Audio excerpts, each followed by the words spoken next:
এতিয়া মই তাক ইমান মই চিনি নাপাওঁ কিন্তু দেই। ৰাজীৱ কোন? ৰাজীৱকতো আমিও সহায় কৰিছোঁ, জাতিৰ গানটো ময়ো গাইছোঁ। জুবিন গাৰ্গ আমাৰ অসমৰ জনপ্ৰিয় কণ্ঠশিল্পী, সকলোৱে হিয়াৰ আমঠু বুলি কয়। আৰু জুবিন দাই এনেকুৱা ধৰণৰ মন্তব্য যে দিব সেইটো হয়তো কোনো সপোনতো ভাবিব পৰা নাছিল। আৰু জুবিন দাক মানুহৰ কাৰণে ইমান সহায় কৰে, ইমান হেল্প কৰে, বেমাৰ আজাৰত বহুত টকা পইচা দিয়ে, বহুত কিবা কিবি কৰে, আপোনালোকে জানেই। আৰু দুই এটা কেতিয়াবা বিতৰ্কিত মন্তব্য কৰে, তেওঁ বৰ্তমান মানে চৰ্চাত থাকে তেওঁ। কিন্তু তথাপিও এজন গায়ক, সেই গায়কজন যেতিয়া শিল্পীজন আমাৰ পৃথিৱীৰ পৰা আমাক সকলোকে এৰি থৈ গুচি গৈছে, তেখেত আৰু নাই, এই তেওঁৰ বিষয়ত এনেকুৱা কোৱাত আপোনালোকে কি কয়? এই কথাখিনি কওঁতে তেখেতে অকণমান তেওঁ বেলেগ এটা লাইনত ক'ব পাৰিলে হয়, বোলে খবৰটো পাইছোঁ, দুখো লাগিছে, তেখেতৰ আত্মাই চিৰশান্তি লাভ কৰক, বা তেখেতক আমি যাম, ঘৰতো আমি যিমান পাৰোঁ সহায় কৰিম, আমি আছোঁ, আমি শিল্পী সমাজ আমি আছোঁ, এনেকুৱা ধৰণৰ কিবা দুই এটা তেখেতৰ মন্তব্য আহিব বুলি ভাবিছিলোঁ আচলতে। তাৰপিছতে তেখেতৰ যিখন ফটো দিছে, ফটো এখন দি কিনে তেওঁ দুখ প্ৰকাশ কৰিছিলে ছ'চিয়েল মিডিয়াত, ফেচবুকত পাইছিলোঁ।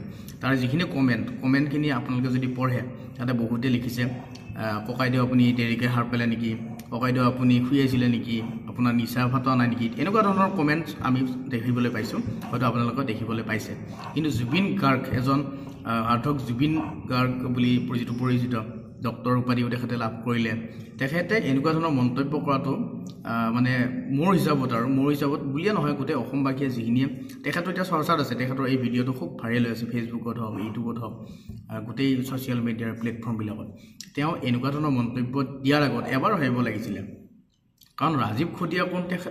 তেখেতৰ লগত আগতে কামো কৰিছে, তেখেতৰ লগত কিবা কিবি গানৰ কাম কৰিছে, তেওঁতো চিনি পাব লাগিছিল আচলতে। আৰু যদি কোনোবা মানুহে কাৰোবাক কেতিয়াবা পাহৰি যায়, কিন্তু তেখেতে ইমানকেইটা ভিডিঅ' তেখেতৰ আহি আছে ছ'চিয়েল মিডিয়াত, খুচৰিলে চাই, তেওঁতো ছ'চিয়েল মিডিয়া ইউজ কৰা মানুহ হয়, এজন শিল্পী হিচাপত তেওঁতো ছ'চিয়েল মিডিয়াৰ লগত জড়িত থাকিব লাগে ন, তেওঁতো গম পাব লাগে। আচলতে জুবিন দাই এইখিনি কথা কওঁতে হয়তো অসমৰ ৰাইজৰ বহুতখিনি দুখ লাগিছে। আজি সেই দুখখিনি বাকী ৰাইজৰ দুখৰ বুলিয়ে নহয়, মোৰো দুখ লাগিছে আচলতে জুবিন গাৰ্গ হিচাপত। এজন জুবিন দা যিটো আমাৰ ইয়াতে থাকে বুলি চবে কয়, বা আমিও আগতে ভিডিঅ' বনাইছোঁ জুবিন দাক আমি বহুত ভাল পাওঁ, জুবিন দাক কোনোবাই কিবা কোৱাটো আমি নিবিচাৰোঁ।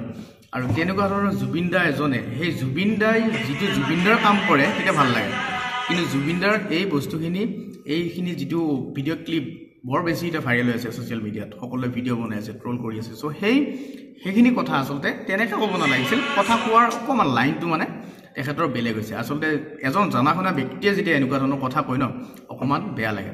আচলতে এই ভিডিঅ'টো বনালোঁ মই, আপোনালোকে বেয়া নেগেটিভ একো নাভাবিব, জুবিনদাৰ বিষয়ে মই বেয়াকৈও ক'ব যোৱা নাই, ভালকৈও ক'ব যোৱা নাই, যিখিনি দেখিছোঁ এই ভিডিঅ'টোত, চ' সেই ভিডিঅ' ক্লিপটোৰ ওপৰতহে মই ভিডিঅ'টো বনাই দিছোঁ। যদি ভিডিঅ'টো ভাল পাইছে অকণমান শ্বেয়াৰ কৰি দিব, শ্বেয়াৰ কৰিবচোন, শ্বেয়াৰ নহয় ভিডিঅ'বিলাক, অকণমান শ্বেয়াৰ কৰিব, আৰু অকণমান মানে কমেণ্টছ দিব, আপোনাৰ মতামত দাঙি ধৰিব, জুবিন দাই এই কথাখিনি কোৱা উচিত হৈছে নে নাই, কমেণ্টছ কৰি আপোনালোকৰ মতামতটো জনাব, আমি পঢ়িম, আমি ৰিপ্লাই কৰিম।